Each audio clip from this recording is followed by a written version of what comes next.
Olá, tudo bem com vocês? Boa noite a todos, no caso eu estou à noite, né?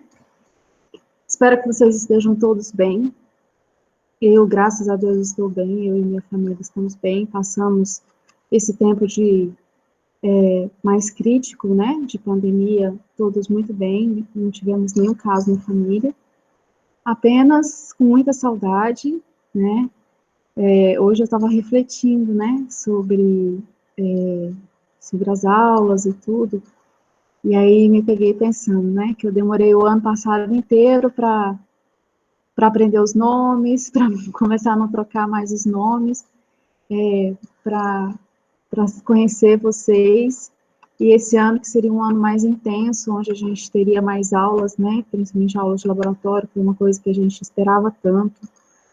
Tivemos as reformas do laboratório, então a gente esperava que acontecesse as aulas. Fomos pegos de surpresa, todos fomos pegos de surpresa, e não conseguimos fazer com que esse ano fosse um ano normal para ninguém, né? Mas eu desejo que todos estejam bem, que todos estejam conseguindo minimamente ter um aproveitamento nas aulas, né? Ter um aproveitamento desse ano letivo. É lógico que não dá para trabalhar de maneira virtual, da mesma maneira que a gente trabalharia em sala de aula, especialmente na disciplina de biologia, em que a gente tem muitas atividades práticas no segundo ano, né? Só para recapitular, nós estávamos estudando seres vivos, né? O conteúdo do segundo ano é os seres vivos. Então, nós já estudamos vírus, depois estudamos reino monera, reino protista já foi à distância, né? E agora a gente vai estudar mais a fundo plantas, depois, na próxima etapa, né, do RED, ou presencial, a gente não sabe se vai voltar, nós vamos estudar os animais, e por fim a gente vai estudar a fisiologia humana, que é estudar um pouquinho mais sobre o corpo humano.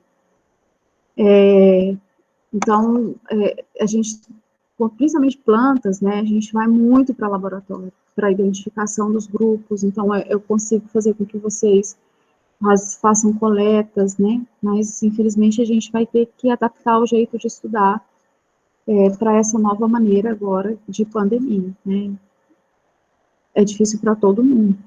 Não pense que está sendo fácil para nós, professores, porque não está sendo fácil. Foge muito da rotina de todos nós, então é uma maneira diferente da gente estudar, da gente preparar a aula. A rotina com a família muda, então eu sinto muita falta de vocês, sinto muita falta do ambiente da escola, mas graças a Deus a gente tem que agradecer a todo tempo que a gente tem a oportunidade de passar por tudo isso bem e tranquilamente, né? Eu, para essa etapa do RED, eu separei um conteúdo sobre plantas. Então, eu vou passar para vocês as características gerais das plantas. Então, as plantas são divididas em quatro grupos diferentes, eu vou falar um pouquinho disso. Deixo para vocês as atividades para vocês fazerem, são atividades que estão no livro didático, e vou passar também mais 2 ou 3 perguntinhas extra, tá? E aí, eu peço que vocês, à medida que vocês forem tendo dúvidas, vocês podem mandar mensagem no WhatsApp, né? Eu estou no grupo da sala de vocês, quem quiser se chamar no privado, pode chamar no privado. Todas as atividades devem ser postadas na plataforma do Classroom, tá? Então, mesmo que você faça atividade no seu caderno, você vai tirar foto e vai postar no Classroom, porque essa é a melhor maneira da gente acompanhar e ter certeza também, né, dos alunos que estão fazendo e não estão fazendo. Porque pelo WhatsApp tem muitos casos, alguns alunos acham que mandou, mas aí o arquivo não abriu, aí a professora passou batido as atividades, né? Então eu prefiro que todos postem a atividade direto no Classroom, ok? E aí, se tiver dúvida, me chame no WhatsApp que eu falo com vocês, tá? Bom, Eu começo então, vou apresentar um slide para vocês, mas só para relembrar, só para deixar claro. Eu estou postando também, junto com o material de estudo, a cópia do capítulo do livro Biologia Hoje, que é aquele livro que nós usaríamos em sala de aula, lembra de um livro da capa verde? Então, é o capítulo que seria referente ao controle de plantas, eu vou postar lá.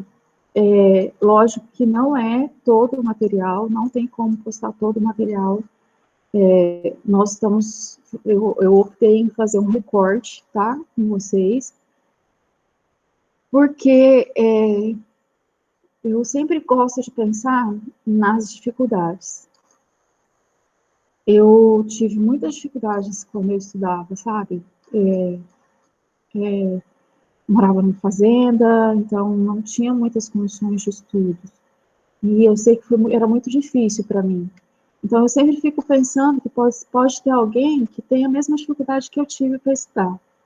Né? Agora, nesses tempos, pode ser que não tenha uma internet boa, que não consiga fazer download do arquivo, porque o arquivo é pesado demais, que não tenha uma impressora para imprimir o material e que está lendo tudo no celular, né? Imagina ler 30 páginas no celular, né? Então, eu fiz um recorte dos aspectos gerais. Então, o que eu vou mostrar para vocês hoje são os aspectos gerais do reino plantar, tá? As principais características do reino plantar e como que o grupo está organizado, como que o grupo está dividido, tá bom? Eu vou fazer 2 vídeos, eu vou começar falando sobre briófitas e pteridófitas. Professora, que nome difícil! É difícil, mas a gente vai ter que acostumar, né, com esses nomes, biologia tem esses nomes, e depois, no outro vídeo, eu vou falar sobre angiospermas e gimnospermas, tá bom? Vou mostrar um slide para vocês aqui, só um pouquinho. Aqui, apresentar agora uma janela.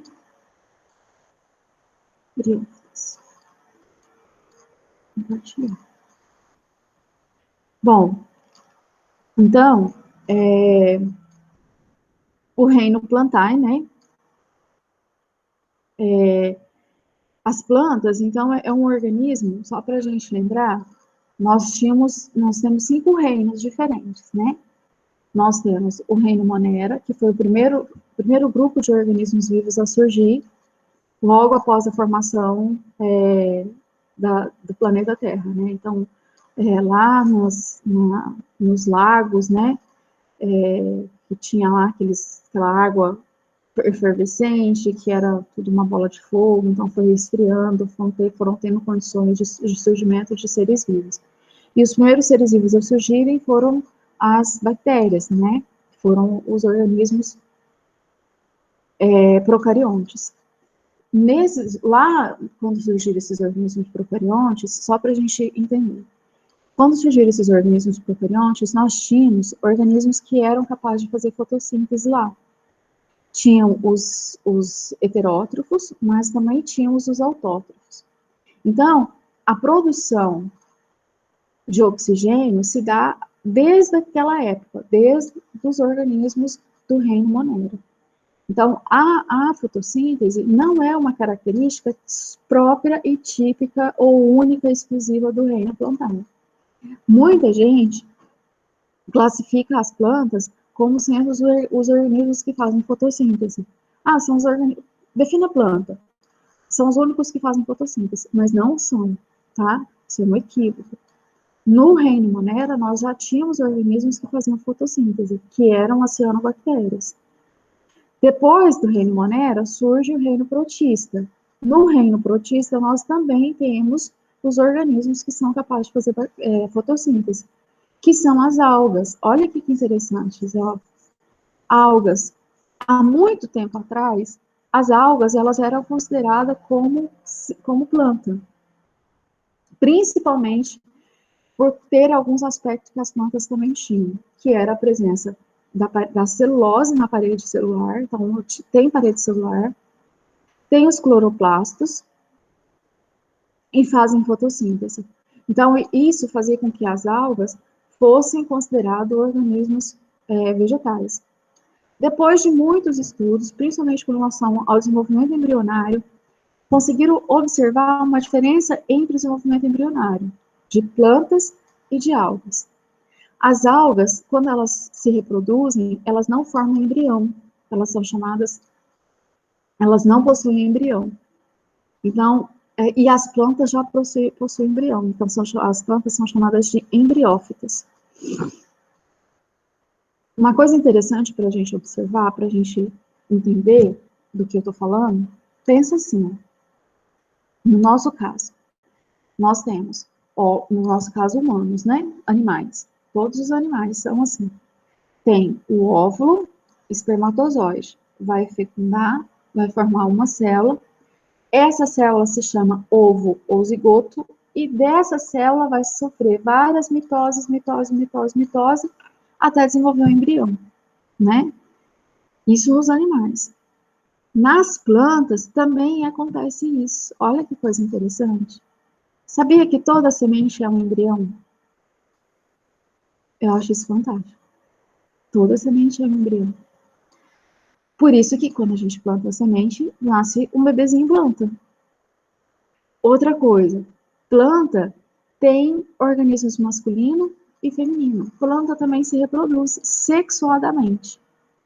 E aí eu já tinha falado para vocês desde o primeiro ano.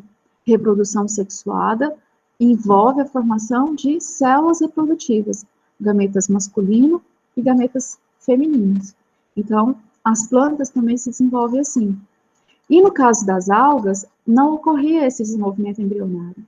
Então, as algas saem do grupo de plantas, apesar de ter algas multicelulares de 30 metros de comprimento, fazendo fotossíntese, tendo cloroplastos, tendo clorofila, basicamente bem parecido com as plantas, mas elas são retiradas do grupo do reino plantar e é levada para o grupo do reino protista. Por isso, porque não tem o desenvolvimento embrionário. Então, nós consideramos que as plantas, eles são os ancestrais. As algas verdes, chamadas de clorofícias, ou clorófitas, são consideradas os ancestrais, né? Foi o grupo de organismos fotossintetizantes que deu origem às plantas. E aí as plantas, então, o reino plantar, ele está dividido em dois grupos, embriófitas, pteridófitas, gimnospermas e angiospermas.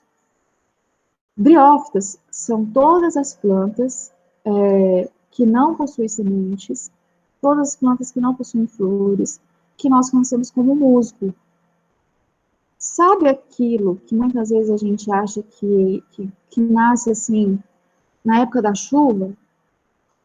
Nas plantas, assim, principalmente pé de manga, cria tipo um tapetinho assim em volta, sabe? Uma plantinha bem rasteirinha, bem baixinha, que cria em volta da casca das árvores. São as briófitas. As pteridófitas são as samambaias. Todo mundo conhece uma samambaia, né? Se não tem em casa, mas tem na casa do avó, na casa da tia, da madrinha, da vizinha. É uma planta muito fácil de ser encontrada como planta ornamental. Aí tem as gimnospermas. Gimno, esse aqui, ó, gimno. Deixa eu ver se eu consigo marcar aqui. Gimno, sem o S. Gimno. Gimno quer dizer nu. Esperma, nesse caso aqui, quer dizer semente. Então, gimnospermas são plantas com sementes nuas. Como assim, professora? A semente ela não vem revestida do fruto, por isso que são chamadas sementes nuas. No Brasil, o representante das gimnospermas é a araucária, ou chamado pinheiro do Paraná, tá? E aí não confunda pinheiro do Paraná com pinheiro do Pará, que é a castanha do Pará, tá bom? Que é totalmente diferente. E as angiospermas são todas as plantas que a gente... eu sempre dou esse exemplo quando eu estou na escola. Imagina que a gente saia da sala de aula e vai lá para o fundo da escola, sabe ali naquele, onde tem aquele mato ali no fundo, né? Então, tudo que vocês virem ali no fundo é do grupo das angiospermas. Capim, cana, mamona, manga, goiaba, laranja, tudo que tem fruto. Professora, capim não tem fruto. Tem. E aí a gente vai ver lá, quando a gente for estudar angiospermas, que tem algumas plantas que a gente não conhece o fruto. Coloco uma pergunta para vocês. Qual que é o fruto do arroz? Se tem semente, se tem flor, tem que ter fruto. Tá? Nota aí. Toda planta que tem flor, tem semente e tem fruto. Coloca um ponto de interrogação aí. Arroz, milho, coco da Bahia. Qual que é o fruto? Qual que é a semente? Qual que é a flor? Cana, qual que é o fruto? Qual que é a semente? Qual que é a flor? Fica aí. Depois vai pensando, tá bom? Chama o pai e a mãe, pergunta pro pai e a mãe. Depois vocês escolhem, faz pegadinha aí pro pai e a mãe, tá bom? Olha aqui, ó. Esse quadro tá mais explicadinho, né? Então, ó, algas são chamadas de vegetais inferiores, porque na verdade ele está lá no grupo do reino protista, tá? Aí nós temos briófita, pteridófita, gimnospermas e angiosperma. Ó, briófitas, musgos, pteridófitas, samambaias e avenca. Avenca é uma planta que muitas pessoas colocam na porta de casa para tirar uma olhada, tá? Diz que quando uma pessoa invejosa vai na sua casa, diz que se você tiver avenca na porta da entrada da casa, diz que a avenca seca todinha, que suga a energia ruim. Gimnosperma, pinheiro do Paraná, angiosperma, qualquer planta que produz fruto, tá? E aí, olha aqui esses nomes, gente. Criptógamas e fanerógamas. Criptógamas são todas as plantas que não possuem flores e não possuem semente. Se não tem flor, não tem fruto, tá? E nesse caso aqui, não tem semente. Então, as criptógamas não gostam de florzinha. Ela não gosta não tem semente. As fanerógamas já são plantas que têm flores e semente. No caso da gimnosperma, não tem fruto, tá? Então, aqui, ó, desenha aqui em cima, ó, quem estiver anotando, faz um desenho aqui para mim, ó, de uma florzinha, desculpa, faz o desenho de uma florzinha, de uma fruta e de uma semente. E faz um X, assim. Não tem, não tem. Não tem flor, não tem fruta, não tem semente. Professora, então, como que ela se reproduz? Por esporos, tá? Quando você pega uma samambaia, você vira a folha, assim, do outro lado, ela tem um monte de pintinha preta. Aqueles são esporos que vai cair no chão e vai germinar. Aqui, nós já temos flores e temos sementes. Nós não temos frutos, tá bom? Se quiser anotar aí, pode anotar.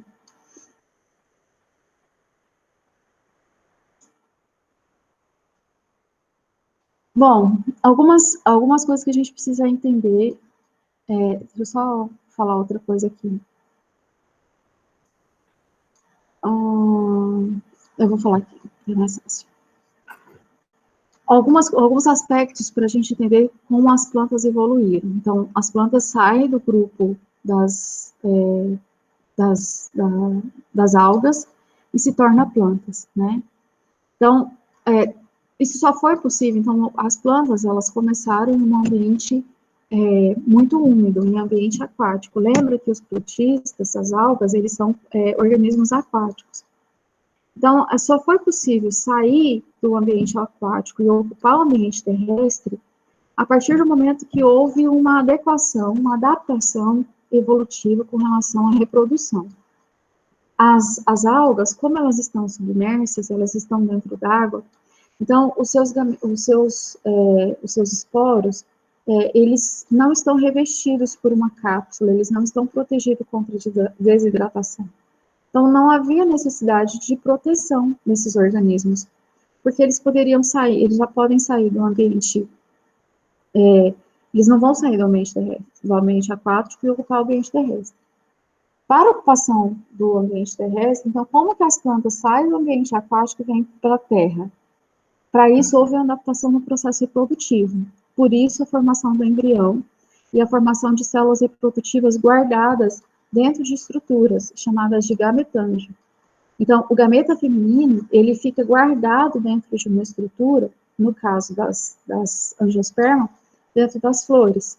Então, quando você abre uma flor, você vai ver dentro da flor o ovário, o nome é esse mesmo, tem um ovário lá dentro, e dentro desse ovário tem um óvulo, que na verdade nas plantas se chama oosfera, e que é o gameta feminino. Então, essa estrutura é uma estrutura que protege esse gameta e que vai proteger o futuro embrião de desidratação. E isso foi o que possibilitou as plantas a ocupar esse ambiente terrestre, essa proteção contra a desidratação. Isso é uma característica evolutiva das plantas. Então, para sair do ambiente aquático, ocupar a terra, foi preciso essa adaptação. Outra coisa interessante foi a formação de um sistema de vasos condutores, um sistema de nutrição. Do mesmo jeito que no nosso corpo nós temos veias e artérias que carrega todos os nutrientes que nós precisamos para todas as células do nosso corpo. Então, quando eu tomo um copo de água, esse copo de água não vai parar lá nas células do meu pé, não vai parar lá nos meus neurônios, né? Essa água vai para o estômago, do estômago ela é absorvida para a corrente sanguínea, e da corrente sanguínea que essa água vai ser distribuída para todas as células do meu corpo. E as plantas também têm isso. Então, existem dois tipos de vasos condutores. No nosso caso, são as veias e artérias. Nas plantas, é chamado de xilema e floema. Anota aí, ó. Xilema é um tipo de vaso condutor que vai transportar água e sais minerais. Então, água e nutrientes que vão ser absorvidos pela raiz. Por isso que quando a gente vai molhar uma planta, a gente tem que molhar a raiz da planta. Não adianta jogar água na folha da planta. Porque a raiz que vai absorver essa água e os nutrientes e vai conduzir essa água que foi absorvida para as folhas que estão lá em cima, lá 20, 30 metros de altura, ou não, tá? Então, xilema é um tipo de vaso condutor que transporta água. O xilema parte da raiz das folhas, ok? E temos também o floema. Floema, lembra aqui, ó, floema começa com F, F de folha, F de fotossíntese, tá? Então, o floema é um vaso condutor que parte das folhas em direção ao caule e às raízes. E o que o floema transporta? O floema transporta todo o produto produzido é ótimo, né? Mas é isso mesmo. Todos os produtos que foram produzidos durante o processo de fotossíntese. Então, durante a produção de energia.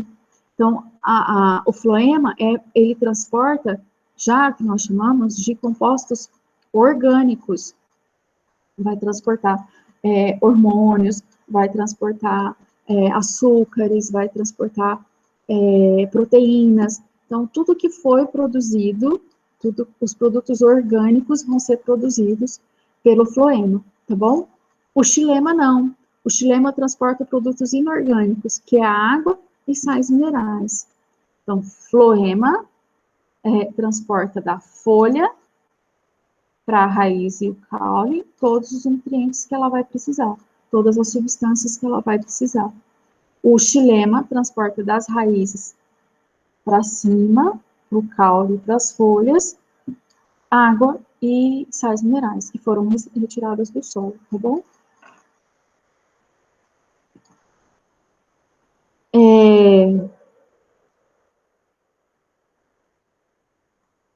Aqui fala um pouquinho sobre a questão, a diferenciação das plantas, né, com relação à formação das raízes.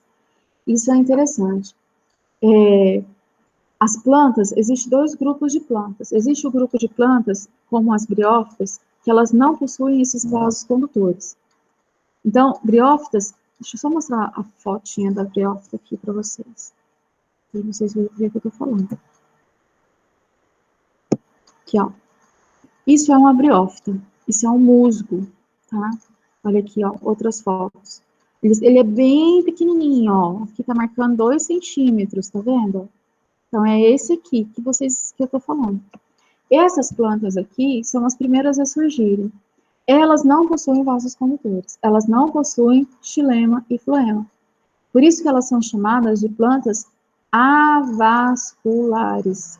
Então, deixa eu colocar aqui, ó. Vou até escrever aqui. Deixa eu ver se eu consigo escrever.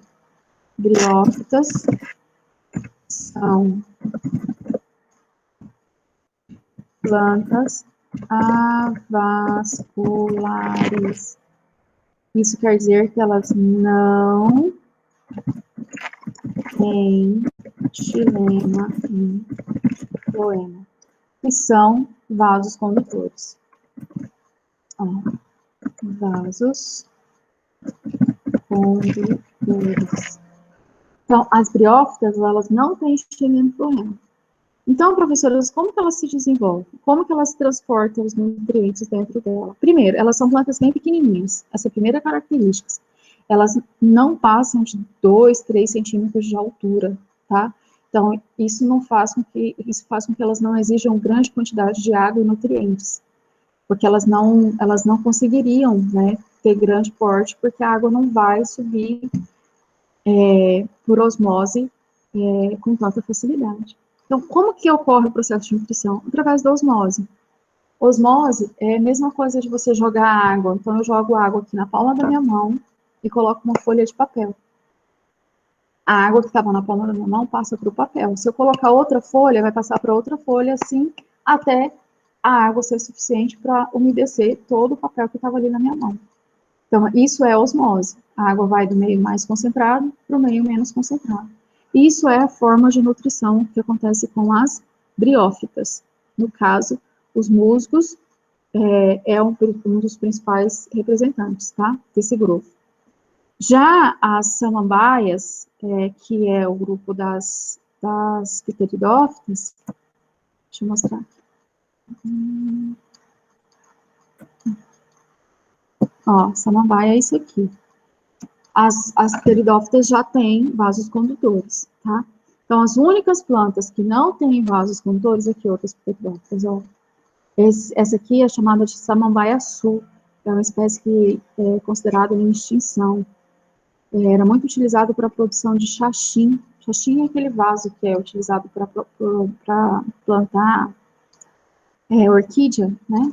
Então, era muito utilizado, então eles usavam o tronco, né? Cortava e para plantar orquídea. Hoje em dia é proibida a extração de samambaia sul. Todos esses vasos que a gente compra, esses xaxins, são produzidos através de fibras de coco, tá? Então, a presença de vasos condutores é uma característica. Deixa eu só colocar aqui. A presença de vasos condutores, então, é característica de pteridófitas, gimnospermas e angiospermas. As briófitas não têm vasos condutores, ok? Bom, o processo reprodutivo das plantas, né? As plantas, então, elas têm uma fase que a gente chama, ó, e aí, essa parte, gente, vou confessar para vocês, é muito difícil eu explicar isso em sala de aula, imagina eu explicar isso em uma videoaula, que eu tenho que ser no máximo 20, 30 minutos, tá? As plantas, elas têm uma fase haploide e uma fase diploide. Lembra o que é haploide e diploide? Haploide é quando a célula tem metade da carga genética. No nosso caso, óvulos e espermatozoides têm metade da carga genética. Todas as minhas células são diploide, né? A não ser quando eu estiver ovulando, que os meus óvulos vão ser haploide. Então, nós temos uma fase diploide e haploide de células. No nosso caso, animais também temos isso.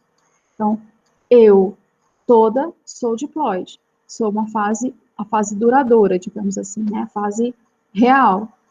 E a fase haploide é só quando eu estiver produzindo óvulos, certo? As plantas também têm isso. As plantas também têm uma fase de produção de células, que é formado por células diploides, ou seja, as células têm toda a carga genética, e de células haploides, onde as células têm metade da carga genética. Então, como que isso acontece? Eu vou mostrar aqui, quero que vocês observem esse quadro. Eu tinha que ter colocado um do lado do outro, né, mas eu não coloquei. Mas eu vou colocar esse ciclo aqui, que fica mais fácil de eu explicar para vocês.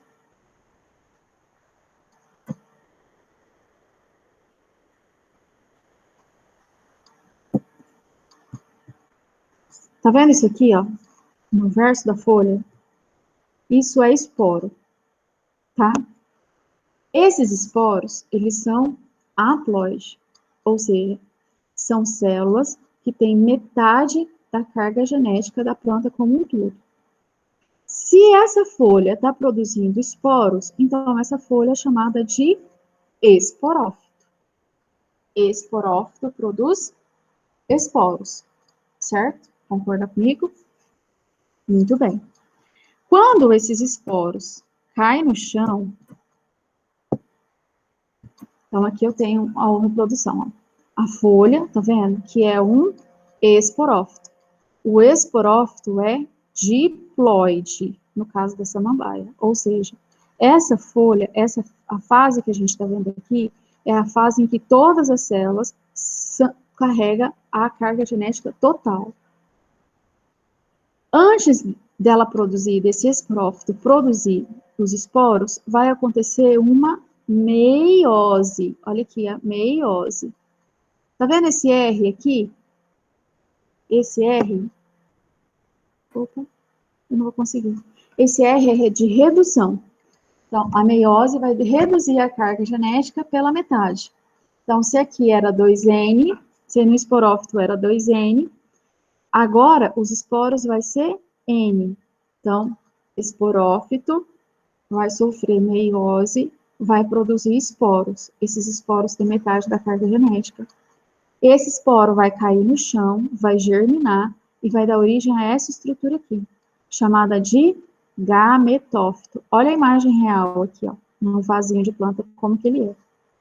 Esse gametófito vai produzir gametas. Esporófito produz esporo. Gametófito produz gametas. Isso aí é fácil de entender. O gametófito, então, ele é uma fase haploide, tá? Uma fase que tem metade da carga genética. O esporófito tem a carga genética total e o gametófito tem carga genética pela metade. Por quê, professora?